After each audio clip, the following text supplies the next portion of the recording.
Bismillahirrahmanirrahim. Assalamu alaikum students. My name is Abdurrahman and I'm teaching you biology. Students, in this session we are going to study about the reproduction in animals. Animals के अंदर भी asexual type of reproduction भी observe की जाती है और sexual type of reproduction भी मौजूद है. इनकी asexual types इस session में इंशाल्लाह ताला देखते हैं. Details बोर्ड पे.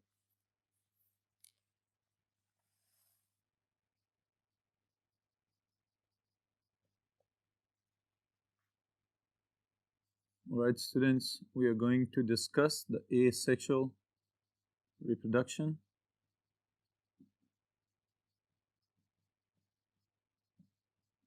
in animals.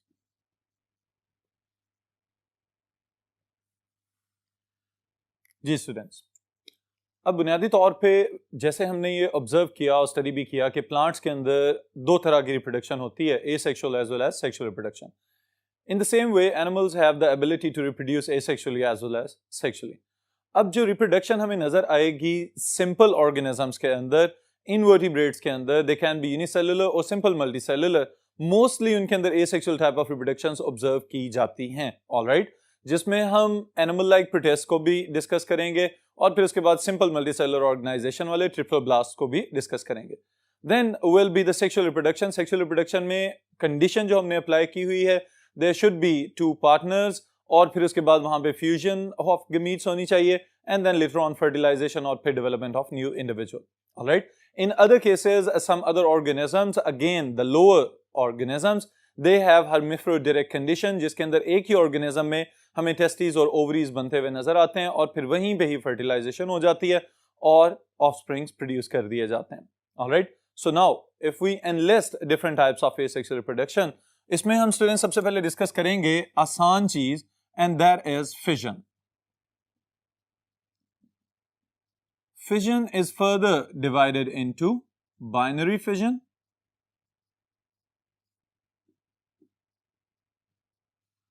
and multiple fission in animals also.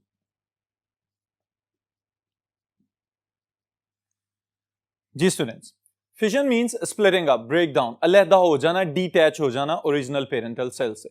अब यहाँ पे ये बात काबिल गौर है कि फिजन जो हमें नजर आएगी ऑर्गेनिजम्स के अंदर, यहाँ पे एग्जांपल के तौर पे हम ले रहे हैं स्टूडेंट्स अमीबा को.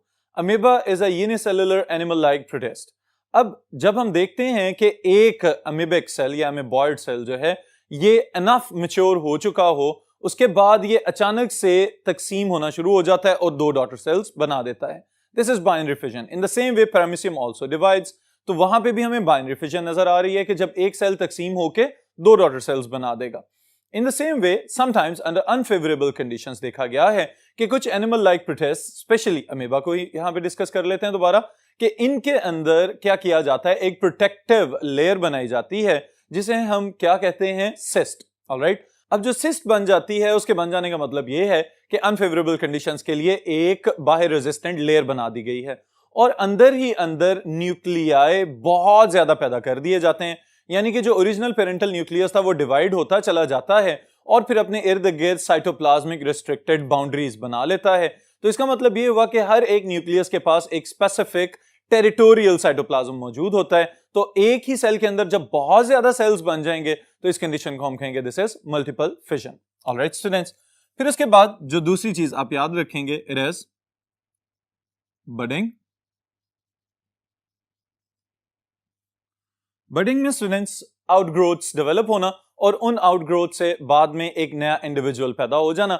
The best example is diploblastic hydra. Alright, hydra के अंदर ये चीज देखी जाती है कि ये जो इसकी पोलिप स्टेज है, इसके अंदर एक आउटग्रोथ बनती है और फिर वो आउटग्रोथ थोड़ी सी बड़ी हो जाने के बाद उस आउटग्रोथ को डिटैच कर दिया जाता है, फिर वो किसी ना किसी सबस्ट्रेटम के साथ जाके अटैच हो जाता है. चूंकि सेडेंटरी मोड ऑफ लाइफ है तो किसी ना किसी जगह पे जाके फिक्स होगा और उसके बाद ग्रो होके इंडिविजुअल इंडिपेंडेंट लाइफ गुजारना शुरू हो जाता है. So this is budding. Alright students, फिर इसके साथ ही साथ the next type is regeneration.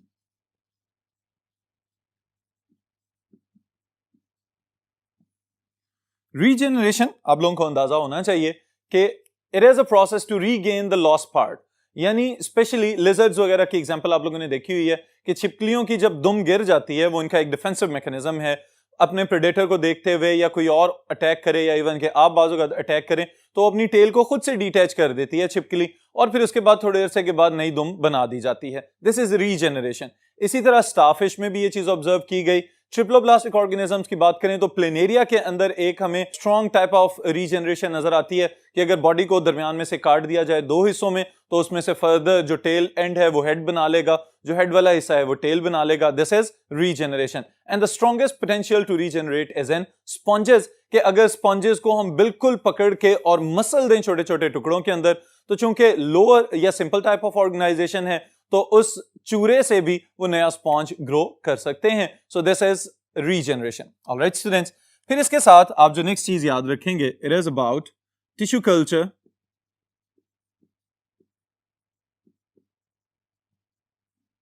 Then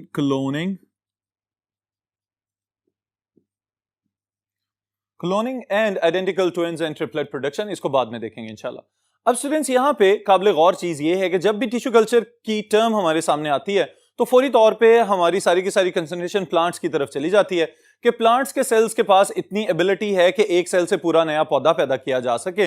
तो इस टोटिपोटेंसी वाली जो एबिलिटी है उसको प्लांट्स के ऊपर अप्लाई करते हुए प्लांट्स के सेल्स को निकाल के आर्टिफिशियल मीडिया के ऊपर लैब में ग्रो किया जा सकता है। तो हम ये कहते हैं कि प्लांट्स का टिश्यू कल्चर करना तो आसान है। तो क्या यह भी मुमकिन है कि एनिमल्स का भी टिश्यू कल्चर किया जा सके? यस, एनिमल्स के अंदर भी सेल्स के सैंपल्स को निकाल के लैब के अंदर डिफरेंट केमिकल्स, ड्रग्स और हार्मोन्स के इफेक्ट्स देखे जाते हैं और स्टडी किए जाते हैं। तो ये वाली बात काबिल गौर है यहाँ पे कि एनिमल्स के अंदर भी टिश्यू कल्चर पॉसिबल है। ऑलराइट स्टूडेंट्स, और फिर उसके बाद the ultimate type of the asexual reproduction it is cloning. शुरू में सिर्फ प्लांट्स की क्लोनिंग की गई लेकिन बाद में डॉली ने एक नया रेवोल्यूशन बर्पा कर दिया कि एनिमल्स के अंदर भी सक्सेसफुल क्लोनिंग की जा सकती है। With some advantages and disadvantages इस टेक्निक को इंप्लीमेंट किया गया और अल्टीमेटली बहुत ज्यादा प्रोडक्टिविटी में इजाफा हुआ including plants and animals. Alright, humans की जो क्लोनिंग है इट इज स्टिल कंट्रोवर्शियल। अब स्टूडेंट्स इसके बाद एक इंपॉर्टेंट चीज आप लोगों के लिए, that is very important short question as well, it is parthenogenesis.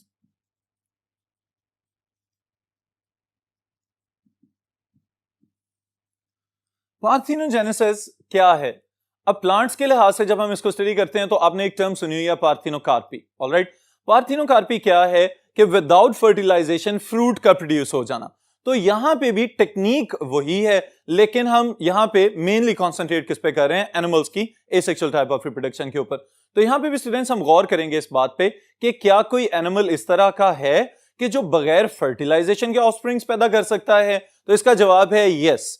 सबसे पहले हम डिफरेंशिएट करते हैं पार्थेनोजेनेसिस को into two different types. The first one is known as haploid parthenogenesis, alright, and the second one is known as diploid parthenogenesis. जी students, अब ये दोनों अल्फाज जो हैं नंबर ऑफ क्रोमोसोम्स के लिहाज से तो आपके जहन में आ जाने चाहिए कि हैप्लॉइड क्या है? इस तरह का ऑर्गेनिज्म या कोई सेल जिसके पास हाफ सेट ऑफ क्रोमोसोम्स मौजूद है या सिंगल सेट ऑफ क्रोमोसोम्स मौजूद है। ऑलराइट, फिर जब हम डिप्लॉइड की बात करते हैं तो इसका मतलब यह है कि यहां पे दो सेट्स ऑफ क्रोमोसोम्स होने चाहिए that have came from two different parents. Alright, फिर इसका मतलब यह है कि अगर हैप्लॉइड या डिप्लॉइड पार्थेनोजेनेसिस अलग-अलग से हो रहे हैं तो इट इज पॉसिबल कि ये डिफरेंट टाइप्स के ऑर्गेनिजम्स में हो रहे हों। ऑलराइट, आपकी बुक की एग्जांपल यहां पे मैं कोट कर रहा हूं। For the haploid parthenogenesis Honey bees are very important, क्योंकि इनकी प्रोडक्शन में और इनके जो हाइव्स वगैरह होते हैं उनके अंदर जब हम देखते हैं जो शहद की मक्खियों के छत्ते हैं तो हमें पता चलता है कि वहां पे एक क्वीन मौजूद होती है। कुछ इस तरह की मक्खियां हैं जिन्हें हम ड्रोन्स कहते हैं, they are most probably the males. Alright, और फिर इसी तरह कुछ वर्कर्स भी होते हैं कि जिनके अंदर मेल्स और फीमेल्स दोनों पॉसिबल हैं। अब स्टूडेंट समझने की बात यह है कि ये जो एक डिफरेंट हायरार्की बन जाती है इसकी वजह से इन शहद की मक्खियों ने अपने काम बांटे हुए, जिसकी वजह से हम कहते हैं कि दीज आर सोशल इंसेक्ट्स। अब ये जो सोशल इंसेक्ट्स हैं इसमें queen is the real queen, क्योंकि क्वीन को अल्लाह ताला ने यह खासियत भी दे दी हुई है कि वो अपनी मर्जी से वर्कर्स या ड्रोन्स या क्वींस पैदा करवा सके। ऑलराइट, तो इसके लिए जो कंसेप्ट हम डिस्कस करने जा रहे हैं ऑफ द हैप्लॉइड पार्थेनोजेनेसिस, इसको जरा अच्छी तरह से अंडरस्टैंड करें। सबसे पहले नंबर पे तो आप ये बात नोट कर लें कि हनी बीज के अंदर जो सेक्स डिटर्मिनेशन पैटर्न हमें नजर आता है इसको हम कहते हैं हैप्लोडिप्लॉयडी, हैप्लोडिप्लॉयडी सेक्स डिटर्मिनेशन पैटर्न।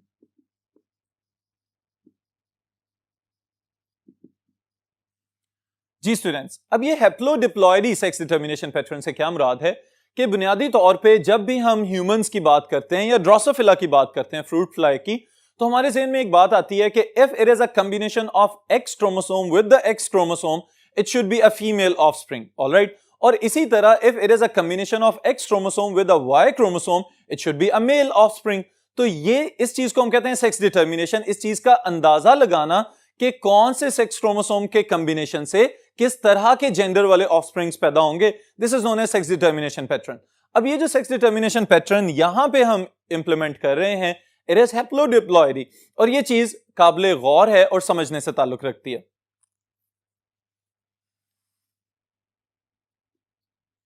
इसमें स्टूडेंट्स याद रखिएगा, पहले हम बात कर रहे हैं ड्रोन्स की, alright. Now what are drones? Drones के लिए मैं स्पेसिफिक फीचर्स यहां पे मेंशन कर रहा हूं। Drones are produced by unfertilized eggs, all right, they are haploid and they are mostly males. They have total 16 number of chromosomes.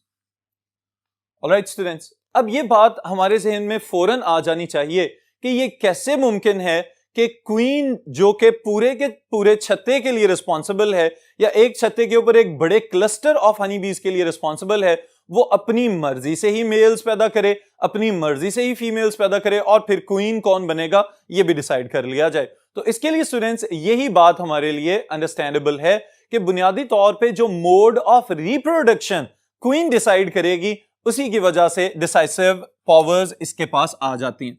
और वो क्या है कि जिस तरह ड्रोन्स प्रोड्यूस हो रहे हैं, इसी तरह हम कहेंगे कि वर्कर्स और क्वीन इटसेल्फ ये किस तरह से प्रोड्यूस किए जाते हैं। The first thing is they are produced by fertilised eggs, alright, then they are diploid,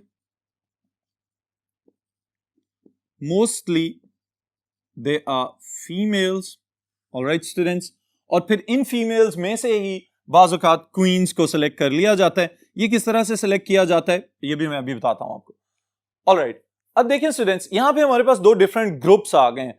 एक वो वाला ग्रुप जिसको हम कह रहे हैं कि ये अनफर्टिलाइज्ड है but still the drones are produced. तो इसका मतलब ये है कि this is the secret behind the haploid parthenogenesis. Queen को अल्लाह ताला ने खास किस्म का एक सैक दिया हुआ है जिसे हम कहते हैं स्पर्मेथिके, ऑलराइट। वहां पे स्पर्म्स स्टोर कर लेती है क्वीन। अब नॉर्मली जब हम किसी भी ऑर्गेनिज्म के अंदर फर्टिलाइजेशन के इंटरनल फर्टिलाइजेशन प्रोसेस को डिस्कस करते हैं तो हमें पता होता है कि the male gametes will directly go to the uterus और later on into the different structures and it will combine और यूनाइट विद द ओवम। लेकिन क्वीन के पास एक डिफरेंट स्ट्रेटेजी या टेक्निक मौजूद है। वो ये कि ये स्पर्म्स रिसीव तो कर लेती है मेल से, लेकिन उसके बाद क्वीन की अपनी मर्जी होती है कि ये एग के साथ उसको फ्यूज करवाए, फर्टिलाइजेशन को सक्सेसफुल होने दे या ना होने दे। अब यहां पे हमें पता चलेगा कि अगर तो क्वीन बगैर फर्टिलाइजेशन के हैप्लॉइड एग्स दे दे तो इसका मतलब ये है कि all those haploid eggs that have been laid down without fertilisation they will develop into the drones, alright students. फिर इसी तरह अब दूसरे ग्रुप की तरफ आ जाएं कि अगर क्वीन का जी चाहे तो वो स्पर्म्स को एग्स के साथ फ्यूज करवा दे, और स्पर्म्स के साथ एग्स जब फ्यूज हो जाते हैं तो फर्टिलाइजेशन हो जाएगी। फर्टिलाइजेशन होने के बाद जाके क्वीन का काम है कि अंडे दे देना।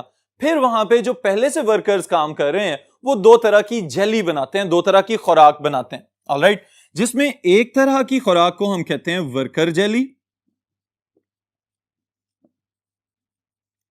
और दूसरी को हम कहते हैं रॉयल जेली और the queen jelly, alright students. अब ये जो वर्कर्स यहां पे पहले से जेली बना रहे हैं, ये क्या करते हैं, दोनों तरह की जेलीज बना के प्रोड्यूस कर देते हैं। फिर उसके बाद जो भी मक्खी यानी वही जो हनी बी जिसकी हम बात कर रहे हैं, अगर तो वो वर्कर जेली खा रही है तो इसका मतलब ये है कि it will become a worker for future. और इसी तरह से अगर इसने क्वीन बनना है तो इसको रॉयल जेली प्रोवाइड की जाएगी, और क्वीन बनने वाले जो आमतौर पे इंसेक्ट्स नजर आते हैं या लार्वे नजर आते हैं वो जरूरत से ज्यादा ही खा रहे होते हैं। यही वजह है कि बाद में क्वीन जो है वो हमें ज्यादा बड़ी और डोमिनेटिंग सा स्ट्रक्चर बनाती हुई नजर आती है विद इन द हाइव। अब यहां पे स्टूडेंट समझने वाली बात क्या है कि जो ड्रोन्स प्रोड्यूस हुए हैं ये खुद क्या हैं, हैप्लॉयड। तो यही हैप्लॉयड ड्रोन्स अगर गेमीट्स पैदा करना चाहें तो they will produce the gametes by mitosis, और माइटोसिस से पैदा शुदा गेमीट्स को क्वीन की मर्जी है कि वो स्पर्मेथिके में सैक के अंदर जाके उसको स्टोर करके रखे, या क्वीन की मर्जी है कि वो जाके एग के साथ फ्यूज करवाने की इजाजत दे दे। अगर विदाउट फर्टिलाइजेशन ड्रोन्स मजीद पैदा किए जा रहे हैं तो इसका मतलब ये है कि this is haploid parthenogenesis. Alright students, अब दूसरी तरफ आते हैं तो हमें पता चलता है the other type is diploid parthenogenesis. Diploid parthenogenesis को ऑब्जर्व किया जाता है with in aphids. So it is diploid parthenogenesis। अब हम जब पार्थिनोजेनेसिस की टर्म यूज कर रहे हैं तो हम ये बात जहन में रखेंगे कि यहां पे भी फर्टिलाइजेशन नहीं हो रही, लेकिन जो ऑफस्प्रिंग्स पैदा किए जाएंगे they will have a complete set of chromosomes जिसके अंदर फुल नंबर ऑफ क्रोमोसोम्स मौजूद होगा विदाउट फर्टिलाइजेशन। ऑलराइट स्टूडेंट्स, तो इसके लिए हम मिसाल जो ले रहे हैं इंसेक्ट है aphid. Now what are aphids, आप लोगों को याद होना चाहिए कुछ इस तरह के डिपेंडेंट इंसेक्ट्स जो कि हर्बेशियस स्टेम वाले पौधों के अंदर अपने स्टाइलेट्स वगैरह या स्पेसिफिक मॉडिफाइड माउथ पार्ट्स को इंजेक्ट करते हैं और फिर उन पौधों का सैप खुद से पी के और फिर बड़े होते हैं और गुजारा करते रहते हैं। So they are showing some sort of parasitic mode of nutrition.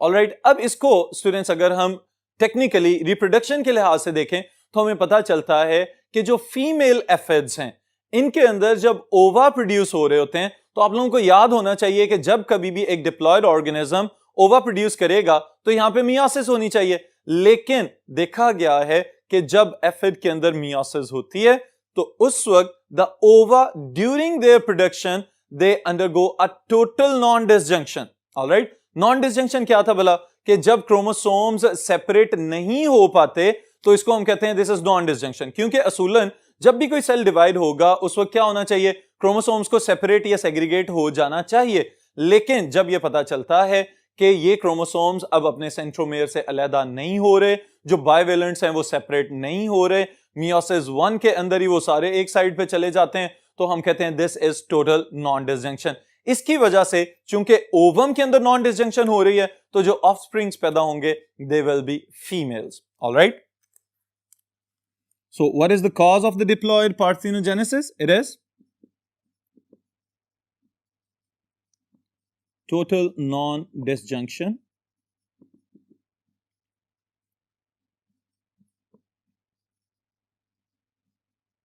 of chromosomes in ova, all right, and the offsprings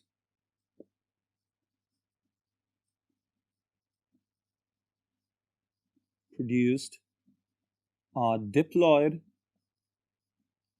females. All right students, हमारे लिए ये बात यहाँ पे काबिल गौर है कि चूंकि ओवा से प्रोड्यूस हो रहे हैं there is no interference of the male gametes, तो इसका मतलब ये है कि यहाँ पे जितने भी ऑफस्प्रिंग्स पैदा होंगे they will be identical to the mother, तो that's why it is known as diploid parthenogenesis. यहाँ पे क्रोमोसोम्स की तादाद कम नहीं हुई, फर्टिलाइजेशन भी नहीं हुई, लेकिन ऑफस्प्रिंग्स पैदा हो गए। अब इसी तरह की एक और चीज हमें प्लांट्स के अंदर भी नजर आती है जिसे हम कहते हैं एपोमिक्सिस।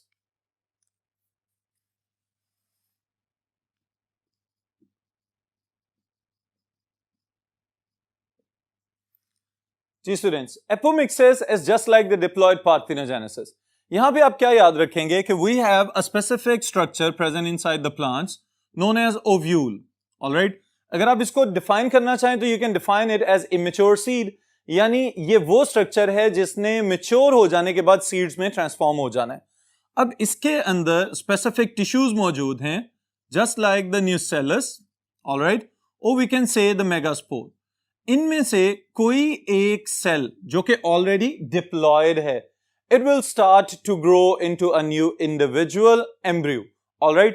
अब इन्होंने अगर एम्ब्रियो में ट्रांसफॉर्म हो जाना है तो आप गौर करें कि यहां पे अभी तक कोई भी पोलन ग्रेन तो आया नहीं, कोई पोलन ट्यूब तो बनी नहीं, कोई फर्टिलाइजेशन तो भी हुई नहीं है, लेकिन उसके बावजूद अगर एम्ब्रियो की डेवलपमेंट हो गई है तो this is just like the parthenocarpy, लेकिन यहां पे क्या है, कंप्लीट सेट ऑफ क्रोमोसोम्स वाला सेल खुद से ही एम्ब्रियो बन गया है. It will be a diploid embryo. तो इस वजह से इसको हम स्पेसिफिकली नाम दे रहे हैं एपोमिक्सिस. आपके लिए शॉर्ट क्वेश्चन के लिहाज से भी ये इंपॉर्टेंट है, इसको याद रखिएगा. फिर इंशाल्लाह नेक्स्ट